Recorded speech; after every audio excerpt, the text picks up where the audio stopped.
No one did anything. It seemed as if all the warnings about climate change were falling on deaf ears. Scientists talked about things like carbon cycles and anthropogenic carbon, but it didn't seem relevant to our day-to-day lives. For years, we watched as severe weather events devastated other cities around the globe, but we ignored our own vulnerability. Government and corporations thought that preventing climate change wasn't worth their money. And individuals felt as if their actions wouldn't make a difference.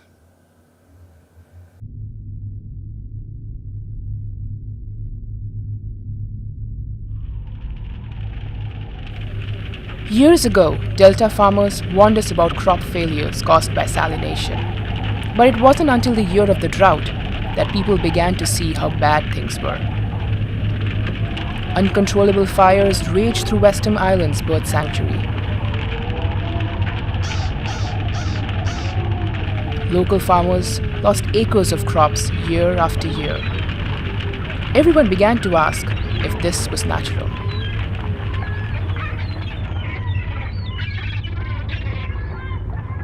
Then, who can forget the years and years of floods? At first, the storms weren't so frequent. Communities rebuilt, but they were still vulnerable. It wasn't until flooding became more frequent that some people began abandoning their homes.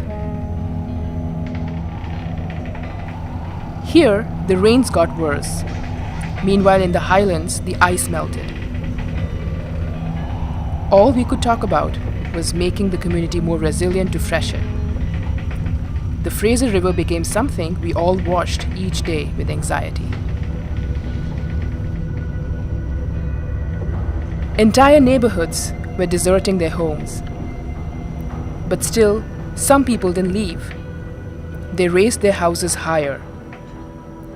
It wasn't until the lowland infrastructure had become crippled that they finally moved to higher areas.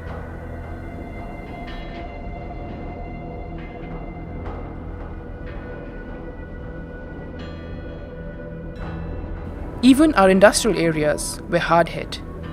At first, more industry meant more jobs. We didn't realize we were losing until it was too late. We had ravenous appetites for fossil fuels, but global supplies dwindled. Demand increased and prices skyrocketed. One by one, companies folded and people lost their jobs. The once thriving industrial area had become a forgotten wasteland. Displaced citizens began pouring into North Delta, but no one planned for the urban growth. The influx of climate refugees further stressed our resources, and we began to question our own resilience. Food shortages forced the city to implement strict rationing systems, and many families were left homeless.